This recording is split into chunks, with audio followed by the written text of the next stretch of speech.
सायरा और चरक गुरु ने हॉल में आते ही तीनों लीडर्स को देख लिया था, लेकिन वो इस वक्त अरेंद्र से ज्यादा अपने मेहमान में दिलचस्पी ले रहे थे। तभी अचानक ध्रुव अरेंद्र की आवाज सुनकर घबरा गया और वहीं हॉल में रुक गया।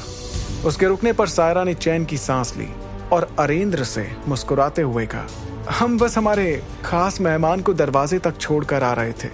सायरा और बाकियों को रुकते देख अबराल भी हंसते हुए उसके पास आए और नीलामी घर के खास मेहमान की तरफ देखते हुए उन्होंने शक की निगाहों से कहा, आपके ये खास मेहमान क्या मैसूडोरिया में ही रहते हैं? क्योंकि जितना मुझे ध्यान है मैं पिछले बहुत सालों से यहाँ आ रहा हूँ, लेकिन मैंने इन्हें यहाँ आज तक नहीं देखा।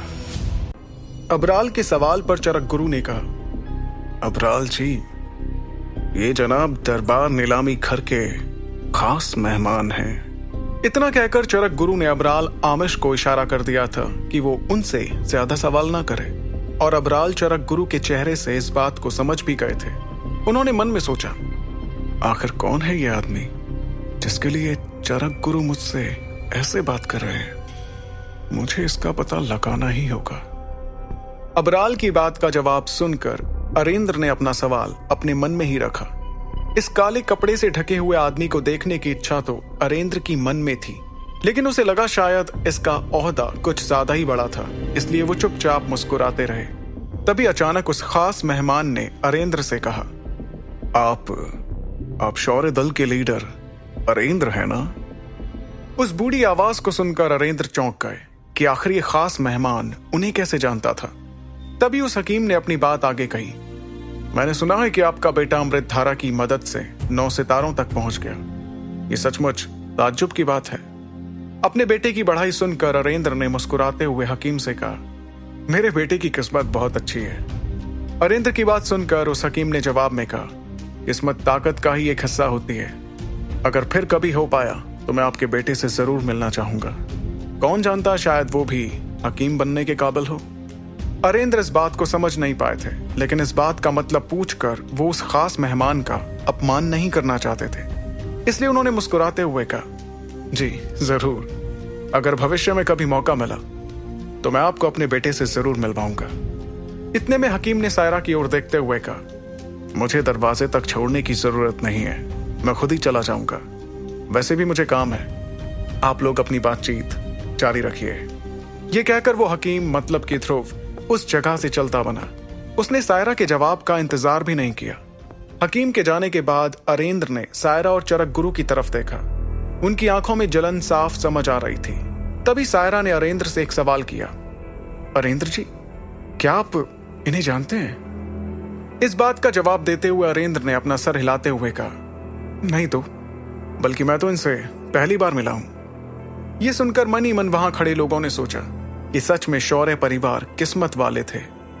तभी चरक गुरु ने अबराल के हाथों में अमृतधारा की बोतलों को देखते हुए कहा, यह अमृतधारा इन्होंने ही बनाई है।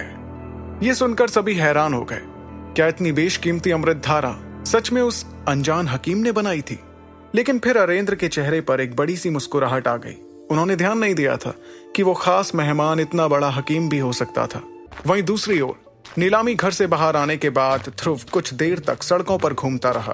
फिर जैसे ही उसने देखा कि उसके आसपास की भीड़ थोड़ी कम हो गई थी, तो वो तुरंत पास की उसी झुग्गी में गया जहां उसने अपने कपड़े बदलकर हकीम का हुलिया अपनाया था।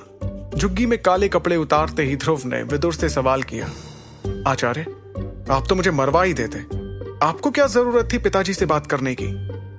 ये सुनकर विदुर ने हंसते हुए ध्रुव से कहा, मैंने वहां जो कुछ किया सोच समझ कर किया था।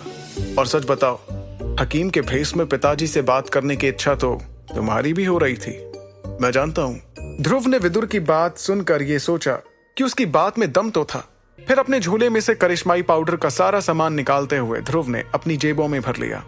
इसके बाद वो झुग्गी से निकलकर छुपते छुपाते वापस अपने घर चला गया।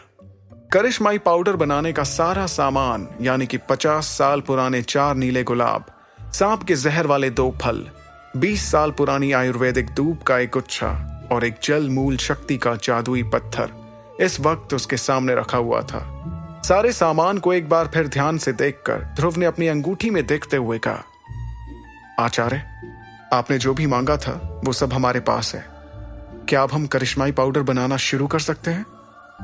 ध्रुव का सवाल सुनकर विदुर ने उसकी बेसब्री को दूर करने के लिए कहा, तुम इतने बेसब्र क्यों हो रहे हो? ऐसा तो नहीं है कि ये सारा सामान उड़कर खिड़की से भाग जाएगा।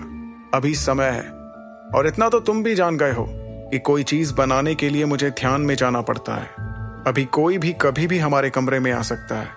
किसी के आने से वो ध्यान टूट जाता है, और अगर गलती से भी किसी को मेरे बारे में पता चला तो कभी सोचा भी है क्या होगा? इसलिए मेरी बात मानो, हमें रात का इंतजार करना चाहिए। आगे की कहानी जानने के लिए देखिए अगला एपिसोड सिर्फ पॉकेट एफएम के यूट्यूब चैनल पर, और सुपर योद्धा के सारे एपिसोड्स को सुनने के लिए डिस्क्रिप्शन में दी लिंक से डाउनलोड करें पॉकेट एफएम ऐप।